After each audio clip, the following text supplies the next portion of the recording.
And I want to ask you about this one thing. You met with an accident, right, in Notting Oh, Hill. yes. And the doctors told you that you cannot walk for 6 months That's and you right. will not be able to wear heels and all of Yeah. that. And in less than 6 weeks, you were up there doing the things that you were doing.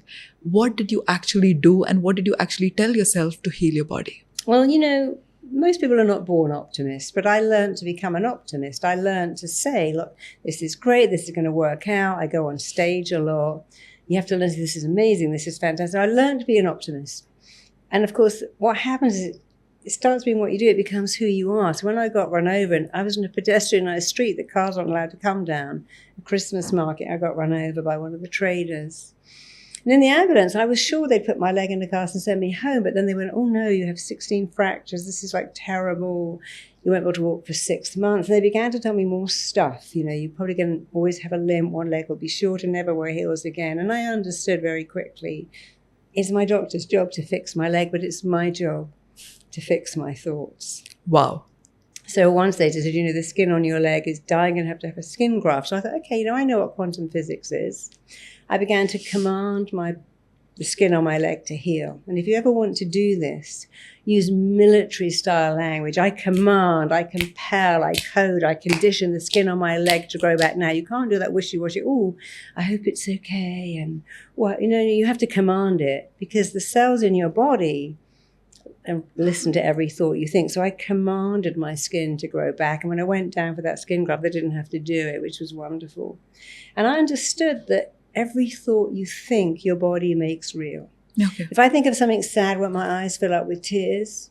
If I think of food, will my stomach rumble? If I think of something embarrassing, will I go bright red? And if I'm a guy and I think of sex, won't I get an erection? Of course I will, because that's my mind is making my thoughts real. That's its job. And my job is to think better thoughts. So I knew that. Right. Every thought I think creates a physical reaction in my body and an emotional response. So I started to think about healing the bones. And I would look at my feet and just go, I command my left foot to use my right foot as a model and to become like it. And I was very lucky because my surgeon said, my wife knows who you are. She said, you're amazing. She said, if anyone can do it, she can. She began to, he said, it's not the bones, it's the ligaments. They have to knit together. So I'd imagine my ligaments literally knitting with knitting needles, knitting. And I'd say that my ligaments are knitting together. And had a lovely surgeon, also Indian, who believed in me because his wife had said, that Marisa Peer. Right. Listening to her for years. He came in and said, my wife said, you can do it. So I said, I want to be in a boot. I got to go to Dubai and give a talk. And of course, you can't be in a cast because if the plane sinks, you'll sink too. But if you have a boot, you can get it off very quickly. So if you have to evacuate a plane, they will not let you on in a cast, but they will in a boot.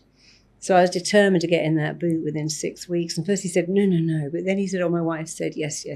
So he helped me. So I just visualized these ligaments knitting together.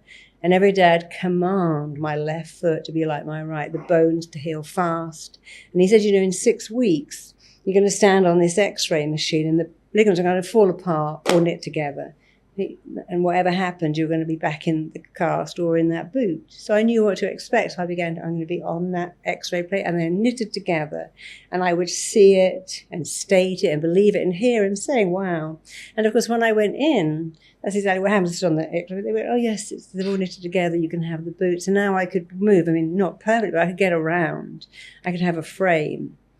And so I was determined, because the thing is, you have to take agency. Doctors can do great work to mend broken bones, but broken thinking, you got to mend that yourself. You call this technique a very unique name called the DIC technique. The DIC technique. Yes. That means direct, instruct, command, code, and compel your body to go back and heal itself. Right.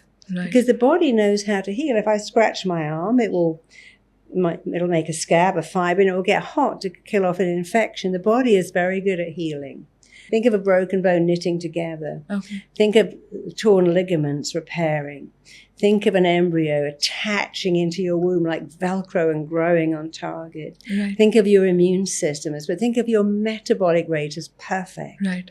Think of your sleep system as perfect. Right. Your body is actually going to start to make that work because this is a genie. And your wish is its command. So we think thoughts, the body makes them, but here's the problem. We think negative. I'm going to get sick. Yeah. I'm going to get the flu. I'm going to get food poisoning. I'm not going to be able to sleep. And the body makes it real. Its job is to make your thoughts real.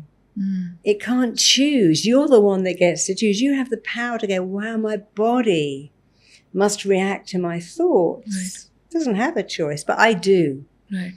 So think better thoughts. Right. Because your body's going to work really hard to make them real, whether they're good or bad, Right. beneficial or not. Right.